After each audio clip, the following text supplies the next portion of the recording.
Hello, friends, and welcome to Adventures in Pixie Land.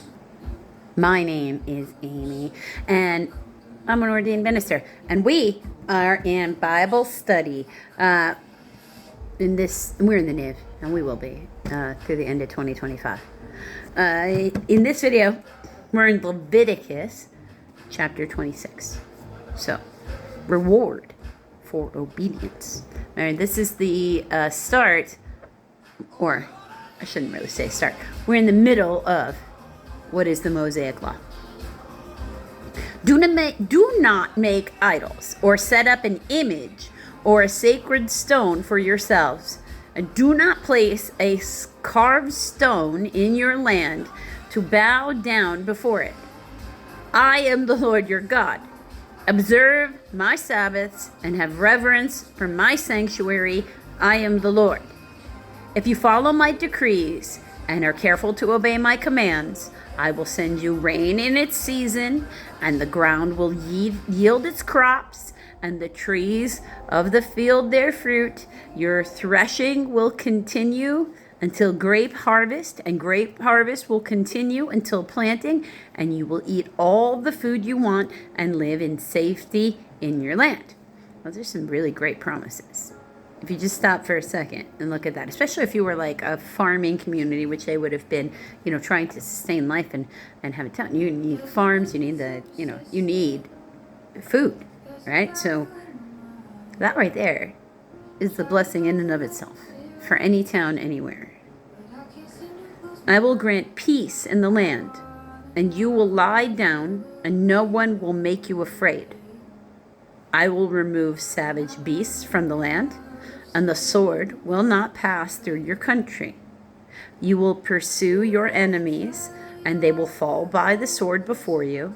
5 of you will chase 100, and 100 of you chase 10,000, and your enemies will fall by the sword before you. I will look on you with favor and make you fruitful and increase your numbers, and I will keep my covenant with you. You will still be eating last year's harvest when you have to move out to make room for the new. Okay, I will put my dwelling place, or my tabernacle, among you, and I will not abhor you. So I will look on you favorably. I will walk among you and be your God, and you will be my people. I am the Lord your God, who brought you out of Egypt, so that you would no longer be slaves to Egyptians. I broke the bars of your yoke and enabled you to walk with heads held high. So again, another beautiful gift. Punishment for disobedience.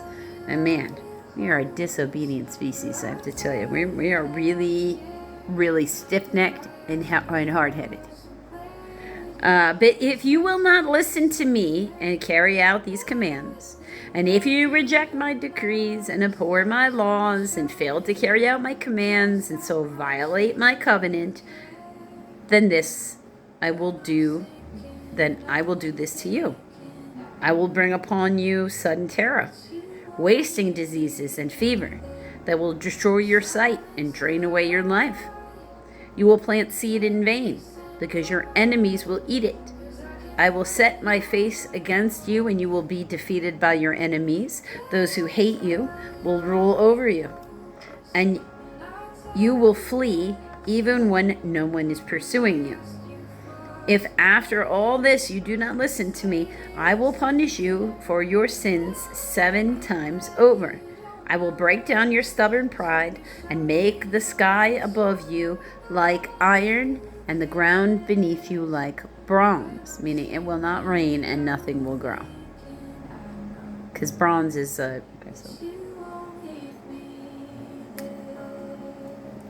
that's a bronze color. Okay.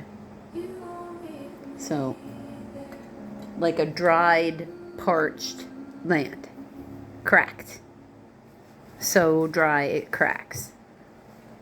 Your strength will be spent in vain, because your soil will not yield its crops, nor will the trees of the land yield their fruit.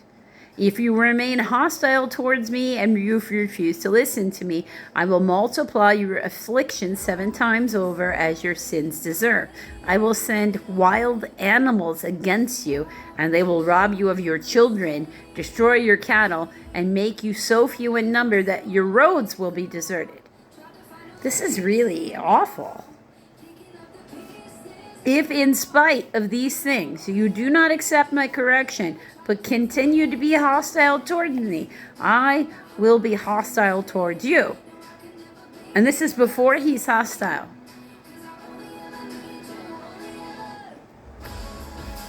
Okay? I myself will be hostile towards you and will afflict you for your sins 7 times over.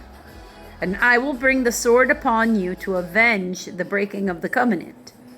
When you withdraw into your cities, I will send a plague among you, and you will be given into enemy hands.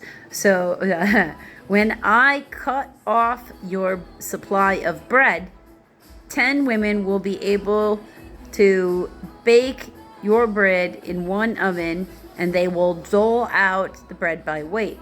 You will eat, but you will not be satisfied. So just enough food to not die. In spite of this, you still do not listen to me, but continue to be hostile. If in spite of this you do not listen to me and you continue to be hostile towards me, then in my anger I will be hostile towards you, and I will punish you for your sin 7 times over. You will eat the flesh of your sons and the flesh of your daughters. Now I'm going to tell you, during this era in which this is written, in times of famine and starvation and things like that, it's not unheard of. Usually it's a case of, one of them died. So then they became. It's detestable, right? On every level. And it makes you, but then we're supposed to feel that way about eating people, okay? This is a totally normal reaction.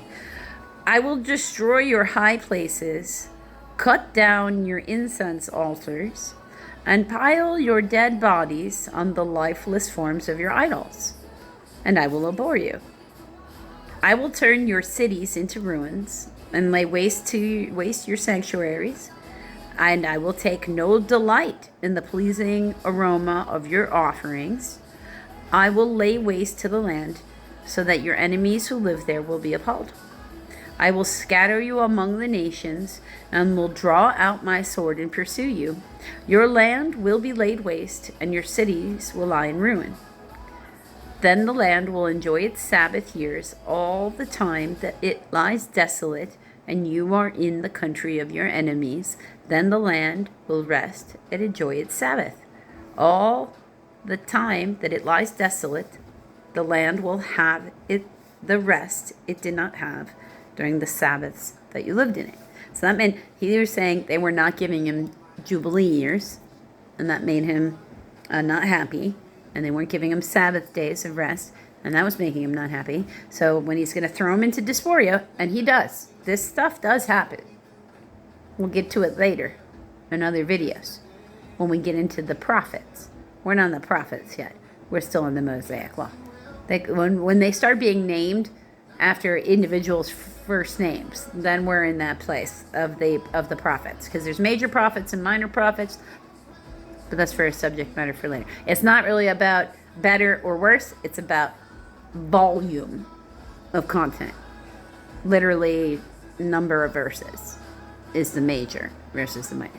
Okay, because some of them you can go through in like one it's a chapter, and that's all that it is.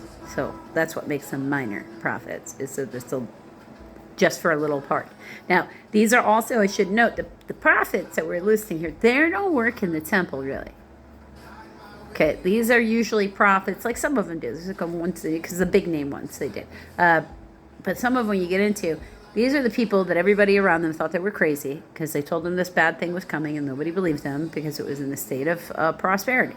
And this is what nobody who worked as a temple prophet working for the king predicts this. They all say it never happens, but this is exactly what happens. They go into dysphoria twice.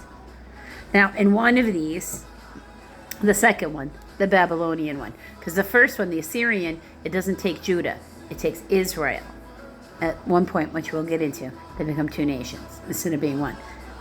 And the second one, that's just Judah, because there really is no more Israel, because they don't ever really come back when they're allowed. They come back for a little bit, and then the Babylonians come and take them. And then so it's when the Persians let them come back. There, it's just Judah and not Israel. So when the Babylonians come and they take them, that's when they're talking about like this. They will be gone for this number of Sabbaths necessary, or for 50 years as a minimum, is what they're talking about. So they will have their Jubilee year, and they will have every year in between there, when it was supposed to be every 7 leading up to this, all those too. As for those, there's 36. As for those of you who are left, I will make their hearts so fearful in the lands of their enemies that the sound of a wind-blown leaf will put them to flight. They will run as though fleeing from the sword, and they will fall, even though no one is pursuing them. They will stumble over one another as though fleeing from the sword, even though no one is pursuing them. So you will not be able to stand before your enemies. Okay. You will perish among the nations. The lands of your enemy will devour you. Those of you who are left will waste away in the lands of their enemies because of their sins, also because of their fathers' sins. They will waste away. So just because it's coming from what you would consider an authority figure to not obey the commands of God doesn't mean that authority figure is right. There's all kinds of ways people can get in position of power. It's not always good ones. We call that corruption, right? But if they confess their sins and the sins of their fathers, so not just your sins, but the sins of your fathers, the patterns that you've picked up from them that you know are not good, but that, but everybody's doing it, sins, okay? Because usually those are the ones that are passed on.